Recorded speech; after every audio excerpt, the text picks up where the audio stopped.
Two distinct issues here: medical marijuana and recreational marijuana.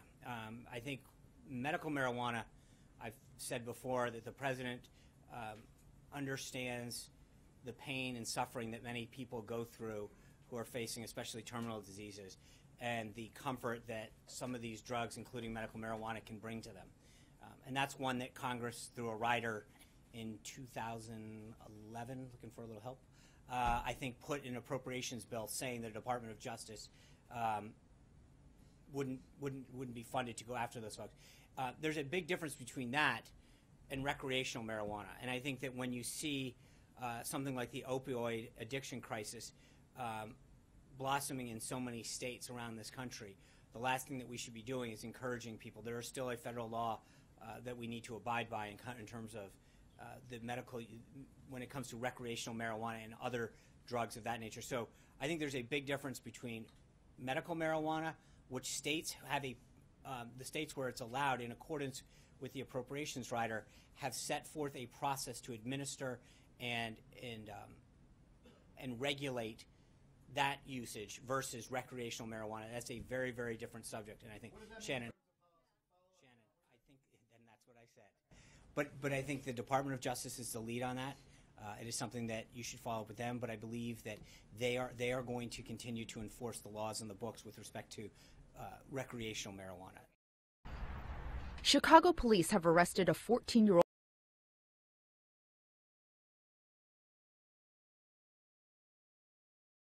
Marijuana could soon be regulated like alcohol in all 50 states.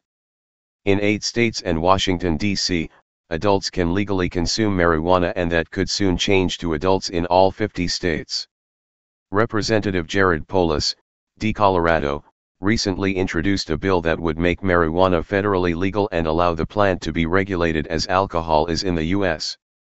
Under the new bill, called the Regulate Marijuana Like Alcohol Act, the plant would be removed from its Schedule I listing on the Controlled Substances List and would be regulated by the Bureau of Alcohol, Tobacco, Firearms, and Explosives. Adults 21 and up would be able to purchase and consume cannabis legally across the nation. Advertising rules similar to those regarding alcohol would also apply to marijuana under the bill.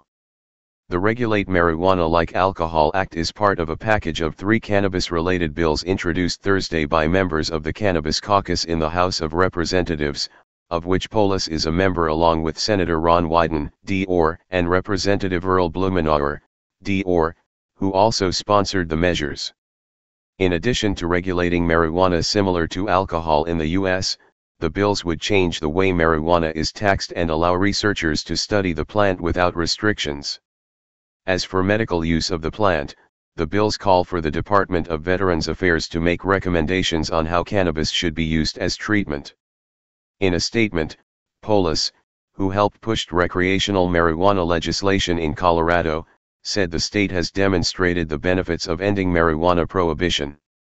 Colorado has proven that allowing responsible adults to legally purchase marijuana gives money to classrooms, not cartels, creates jobs, not addicts, and boosts our economy, not our prison population, he said. Now, more than ever, it is time we end the federal prohibition on marijuana and remove barriers for states that have chosen to legalize marijuana. This budding industry can't afford to be stifled by the President Donald Trump administration and its mixed messages about marijuana. The cannabis industry, states, and citizens deserve leadership when it comes to marijuana. Polis introduced a similar bill in 2015 that was rejected. However, now that marijuana is legal in some form in 29 states and Americans increasingly support cannabis legalization, Polis is confident the bill could make it to Trump's desk for approval.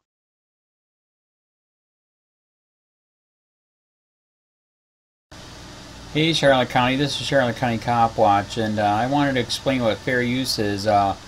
You can use pieces of news articles if you're doing it for news reporting, you have commentary, and you're doing it for education purposes. So that's what fair use is, as you can see right here.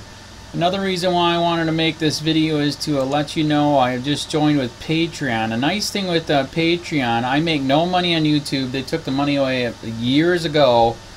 And so this is another way to give, and it's a nice thing too because you can give monthly. You can give $1, $5, $10, whatever. I do 4 to 5 hours a day on trying to wake the sheeple up on how corrupt it is and different ways that you can fight the corruption. So Patreon is a way that you can do it, and then of course the old way is still there. Donate to Sheriff County Cop Watch with PayPal or credit card. So keep that in mind. 4 to 5 hours a day. I make no money, but the corruption happened to me, and I'm sick of it. So I'm trying to wake people up. But my wife would love it if if we could get some help out there. There's 47,000 subscribers. Just think if each one of you subscribers just gave let's say actually yes, $1 a month. 47,000 subscribers gave $1 a month.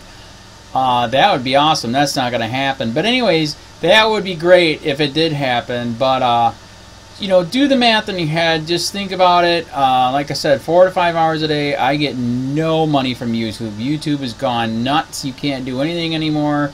They're taking the money away everywhere. So these are a couple different ways that you can still help out with all this time that I put in. And as you know, I'm in a special situation where, at least I can do it, 4 to 5 hours a day. We have a cleaning company during the day. That's what allows me to do this, and we're debt-free. So this is my hobby. I don't go fishing and all that other crap. I try to save the world. So help me out to make the wife happy, man. In fact, if you guys did give $1 a day, and there was 47,000 of you, and you did it, and each of you gave $1, and that was every month, oh my God, yes, I could quit. I could start suing them. Another idea too that we have is, if I got, some funds, we could actually contact everyone that has been ticketed and or arrested and put in jail and start sending them postcards to let them know we're here, and to see if everything went all right, and if it didn't, find out their story. So we could even do more investigations and more lawsuits. Lawsuits take money. So just think about that. 47,000 of you so far right now. $1 a day. $1 a month on Patreon, or $5 a month Patreon, 10, 20, whatever. Just do the math in your head. Help out. This is a lot of work every single day. Thanks.